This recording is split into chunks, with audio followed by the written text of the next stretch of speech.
Well, with just 2 weeks until the big day, Meghan Markle and Prince Harry are putting the final touches on their fairy tale royal wedding. They'll be tying the knot on May 19th in St. George's Chapel, and Kensington Palace has revealed some new details this week ahead of the royal nuptials. Here to catch us up on all things royal is CBSN royal contributor Victoria Arbiter. Victoria, thank you for joining us. I got to ask you about this report we're seeing in the Daily Mail. They have apparently tried to reveal what her dress, Meghan's dress, will be. Do you buy this? Is this true? Well, of course, we have to investigate and really sort of take it seriously, because they seem very committed to the idea that the dress has indeed been designed by Ralph and Russo. That was the front runner from the beginning, because Meghan wore a Ralph and Russo dress for her engagement photographs. And there has been little snippets of evidence, I suppose you could piece it all together, that lead to the same conclusion. But if the Daily Mail has gone ahead and revealed Meghan's dress, it's kind of heartbreaking. No bride, regardless of whether you're a royal bride or a regular bride, wants to have their dress revealed before the big day. And of course, the Daily Mail's gone into full detail, saying it's reported to be around £100,000. That's $135,000, hand beaded, hand stitched. I mean, it could be a lot of intricate work. But as I say, 2 weeks from the day, if that is the dress, they've kind of will have blown things for Meghan. How did it go for Kate? Did she have multiple dresses? Was she trying to fake out the paparazzi who are tailing her everywhere she goes? Well, it's interesting you say that, because Diana had her one dress that was being designed by the Emmanuels, and they were putting fake snippets of fabric in the rubbish bins because the press were going through the rubbish bins.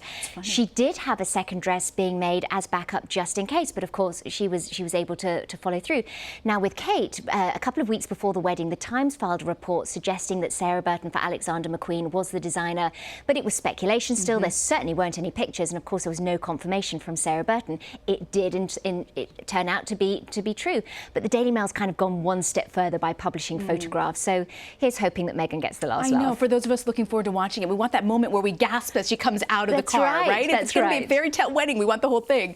I want to also ask you about who's going to be her maid of honor. Well, this was really interesting. Kensington Palace announced yesterday that Meghan is not going to have a maid of honor, and I kind of love her reasoning. She said she has such a tight, loyal group of girlfriends. She didn't want to single anyone out for the job, which I think speaks volumes about the type of girlfriends that she has. They're incredibly loyal, and she's going to need those girlfriends moving forward, because of course her half-siblings have behaved appallingly. I think these girls represent Meghan's family.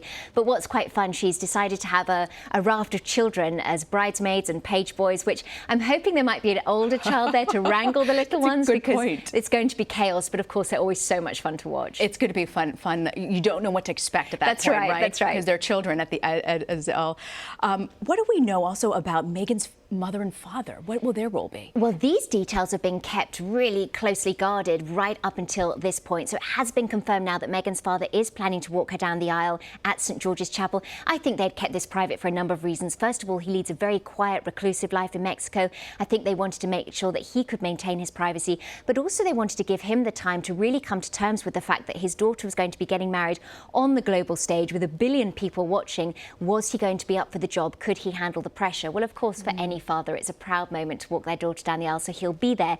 But interestingly, Meghan has decided that she's going to drive from the place she's staying the night before the wedding to the castle with her mother. And she said she wanted her mother to have a very important role in this wedding as well, that her mother be front and centre too, because of course normally the mother's sort of on the sidelines, the father gets the big moment walking down the aisle, but Meghan wanted to make sure that both family members were represented. It's a nice way to honour both of them, playing important roles.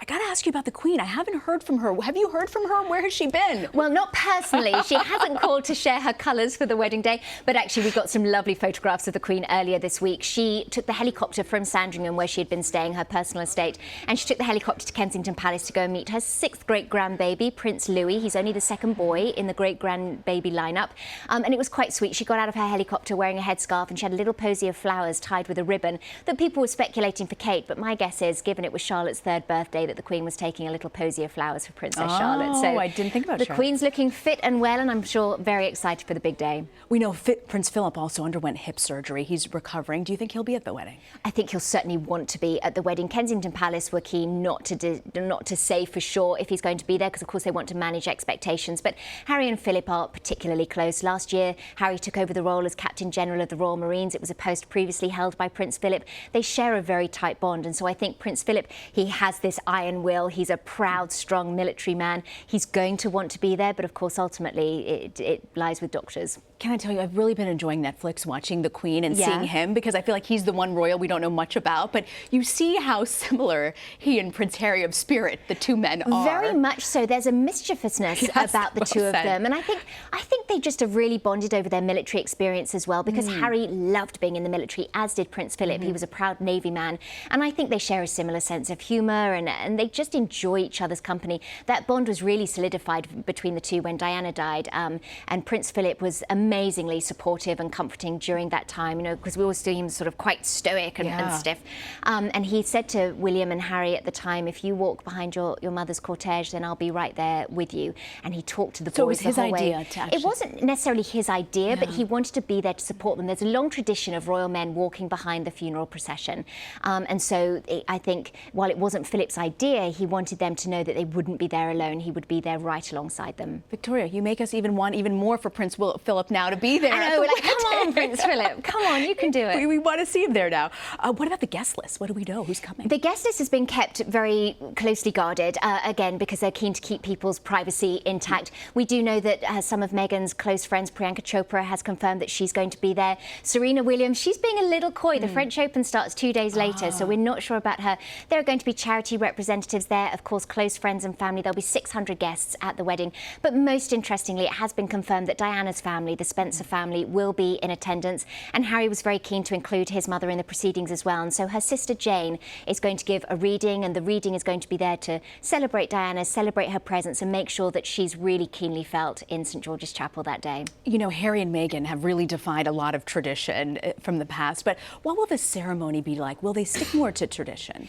I liked that Kensington Palace kind of put it this way yesterday. Yes, they're very much going to stick with tradition, and we're going to see all the things that one would expect with a royal wedding. But they did say as well, I like this, that it's going to reflect the personalities of Harry and Meghan. So, for example, we've got all the choral music and hymns that you would expect at a royal wedding. But this couple has also chosen to have a Christian gospel choir. Really? I've never seen that at a royal wedding. In an English church? In an English Victoria. church, yes, in the presence of the Queen. Now, I think the Queen's going to love that kind of music, but that's kind of something of a departure. It's still going to be very respectful, but what a lovely celebratory spirit a gospel choir brings. So those are the ways we're sort of seeing them put their own touch on things. And I think Harry's been keen as well for Meghan to feel like she's not being bamboozled, and so her American heritage is being recognised as well in little subtle ways. For example, the invitations were printed on English cardstock but using American ink. Now that might seem sort of like a small detail, but for Meghan, who's an American bride wanting an American feel as well, those are the things that matter. I love that. Well, it's going to be a fun wedding to watch. Looking forward to it. So grateful you're here with us, CBSN royal contributor Victoria Arbiter. Always a pleasure to have you on set. Thank you. And as mentioned, you can watch the royal wedding of Prince Harry and Meghan Markle on Saturday, May 19th, starting at 4 a.m. Eastern, bright and early on CBS.